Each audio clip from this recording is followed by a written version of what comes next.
Сборная Таджикистана вышла в плей-офф на Кубке Азии по футболу в Катаре. از آغاز چمپیونات آسیا تیم ملی فوتبال تاجیکستان با هنر و مهارت خویش کارشناسان ساحه فوتبال کشورهای قاره را شگفت زده نمود. مخصوصا هنرنمایی در برابر قهرمان فعلی آسیا تیم ملی فوتبال قطر که ملی پوشان تاجیک از صاحبان میدان یک سر و گردن بهتر و خوبتر بازی کردند. بازگشت عالی شاگردان سگر در برابر لبنان و در اولین اشتراک را خط مرحله پلی‌آف مسابقه را به دست آوردند همگان را در حیرت گذاشت. امروزها نشریه‌ها، شبکه‌ها و کارشناسان قاره آسیا و اروپا درباره این موفقیت تیم ملی تاجیکستان می‌نویسند و حرف می‌زنند.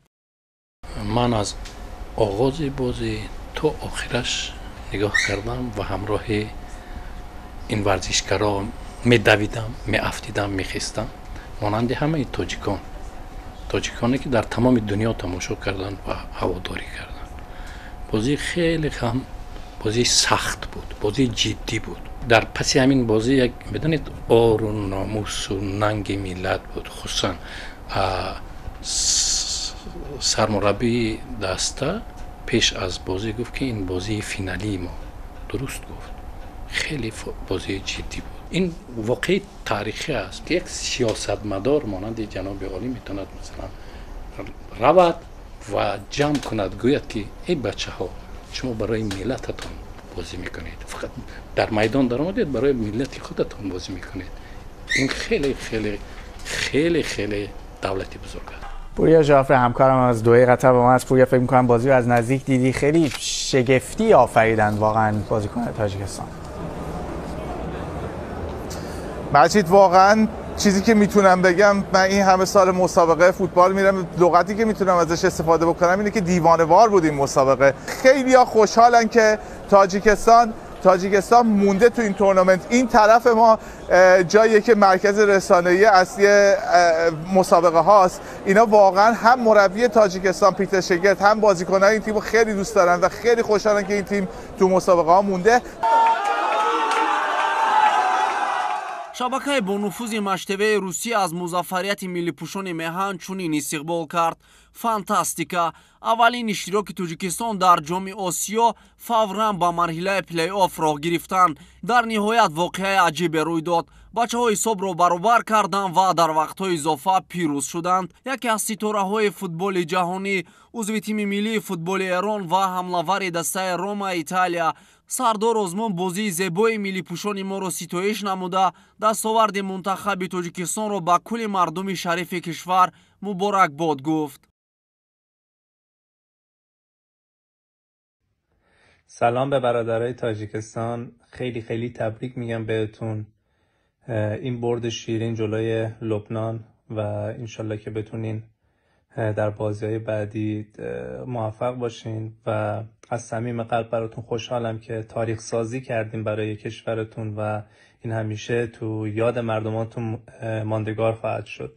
انشالله که همیشه پیروز و موفق باشین. زنده باد تاجیکستانی.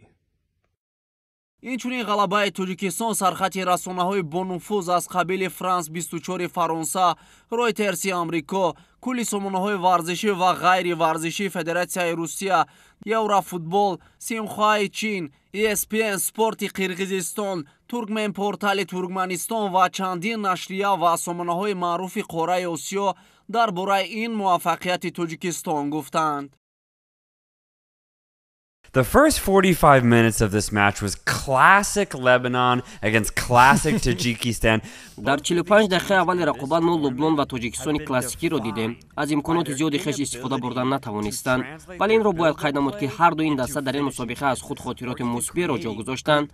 مخصوصا تیم ملی تاجیکستان در اشتراک اولین خود توانست همه را شگفت زده بکند.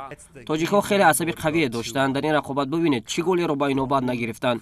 این گونه حالت نابازی را باری هم ندیده بودم. هر دو منتخب اولین گل خیش را در این مسابقه بسیار هم زیبا زدند. همراه خلوف، امیدوارم نام این فوتبالباز را درست تلفظ کردم. چه گل زیبایی را به ثمر رساند و دستش را در اشتراک اولین به مرحله حذفی برآورد.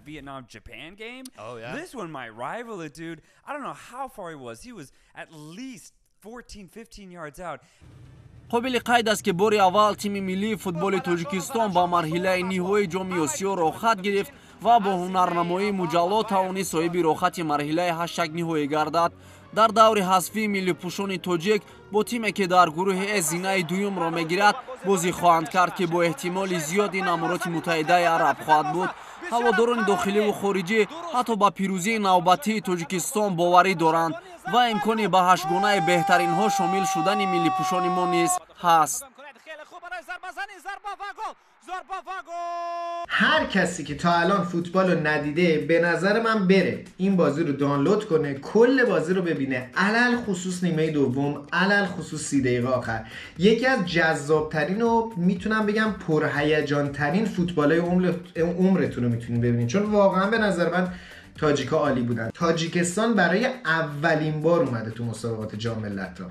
تو اولین باری که اومده از گروهش صعود کرده و حالا که صعود کرده ما داریم فکر میکنیم که حتی شاید به هشتم برسه و این واقعا اراده یه ملت رو نشون میده که برای کشورشون میتونن بجنگن. من که به شخصه از هر 3 تا بازی که تاجیکستان دیدم لذت بردم، به خاطر اینکه با تمام وجود میدویدن، یعنی هیچ لحظه‌ای هیچ بازیکنی رو نمیدیدی که بخواد کمکاری بکنه. این واقعا به نظر من برای ملت تاجیکستان باید باعث افتخار باشه. ما که خیلی لذت بردیم، خوشحالیم که همزبونامون اومدن یه مرحله بالاتر و امیدواریم بازم بالاتر برن، به امید اینکه دوره حذفی هم تاجیکستان بتونه امارات رو هم ببره.